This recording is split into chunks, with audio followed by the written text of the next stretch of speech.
ಯಾರ ಬಗ್ಗೆಯೂ ಲಘುವಾಗಿ ಮಾತನಾಡಬಾರದು.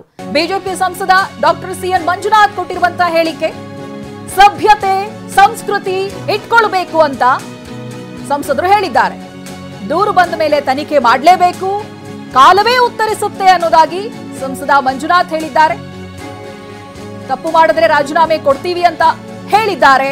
ತಂತ್ರಜ್ಞಾನ ಮುಂದುವರೆದಿದೆ, ತನಿಖೆ ಬಳಿಕ ಸತ್ಯಾಂಶ ಗೊತ್ತಾಗುತ್ತೆ ಅನ್ನೋದಾಗಿ ಹೇಳಿದ್ದಾರೆ. ಈ ಬಗ್ಗೆ ನಮ್ಮ ಪ್ರತಿನಿಧಿ ಸೈಯದ್ ಅವ್ರ ಜೊತೆಗೆ ಮಾತನಾಡಿದ್ದಾರೆ. ಆ ಸಂದರ್ಭ ಅವರೇನು ಹೇಳಿದ್ರು ಬನ್ನಿ ಕೇಳೋಣ. ಡಾಕ್ಟರ್ ಸಿಎನ್ ಮಂಜುನಾಥ್ ಅವರು ನಮ್ಮ ಜೊತೆಗಿದ್ದಾರೆ. ಇದೇ ರಾಮನಗರದಲ್ಲಿ 2 ಲಕ್ಷ ಅಂತರದಿಂದ ಡಾಕ್ಟರ್ ಗೆಲ್ತಾರೆ ಅಂತ ಬಹಳಷ್ಟು ಕಾನ್ಫಿಡೆಂಟ್ ಆಗಿ ಹೇಳಿರುವಂತಹ ಮುನಿರತ್ನ ಅವರು ಈಗ ಜೈಲಲ್ಲಿದ್ದಾರೆ. ಸಿಡಿನ ರಾಜಕಾರಣ ನಡೀತಾ ಇದ್ದಾರೆ ಅಂತ ಅಥವಾ ಬ್ಯಾಕಪ್ ಮಾಡ್ತೀರಾ? ಇಲ್ಲ, ಇವಾಗ ಏನಾಗಿದೆ, ಈಗ ಆಲ್ರೆಡಿ ಇದು ದೊಡ್ಡ ಸುದ್ದಿಯಾಗಿ ಈಗ ಆಲ್ರೆಡಿ ದೂರುದು ಕೂಡ ದಾಖಲೆ ಆಗಿದೆ. ಸೊ ಇವಾಗ ಈ ಪ್ರಕ್ರಿಯೆ ಶುರುವಾಗಿದೆ. ಸತ್ಯಾಸತ್ಯತೆ ಗೊತ್ತಾಗುತ್ತೆ, ನೋಡೋಣ ಮುಂದೆ ಏನಾಗುತ್ತೆ.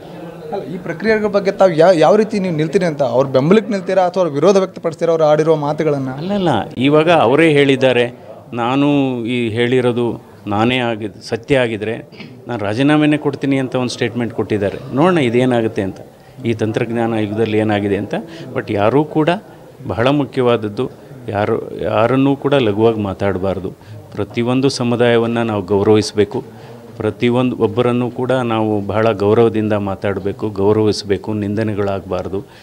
ಯಾಕೆಂದರೆ ನಾವೊಂದು ಸಂಸ್ಕೃತಿಯನ್ನು ಪಾಲನೆ ಮಾಡ್ಕೊಂಡು ಹೋಗಬೇಕು. ಇವಾಗ ರಾಜ್ಯ ಸರ್ಕಾರ ತೆಗೆದುಕೊಂಡಿರುವಂಥ ಕ್ರಮ ಏನಿದೆ ಪೊಲೀಸ್ ಇಲಾಖೆ, ಅದನ್ನು ಯಾವ ರೀತಿ ನೀವು ಹೇಳ್ತೀರಿ ಅಂತ? ಅರೆಸ್ಟ್ ಮಾಡಿರುವಂಥ ಪ್ರಕ್ರಿಯೆ ಅಲ್ಲ, ಸಾಮಾನ್ಯವಾಗಿ ದೂರು ಬಂದಾಗ ಮಾಡ್ತಾರಲ್ಲ, ಅದು ಸಾಮಾನ್ಯ ಪ್ರಕ್ರಿಯೆ.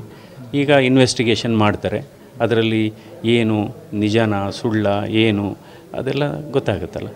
ಸೊ ಕಾಲವೇ ಇದಕ್ಕೆ ಉತ್ತರ ಕೊಡುತ್ತೆ.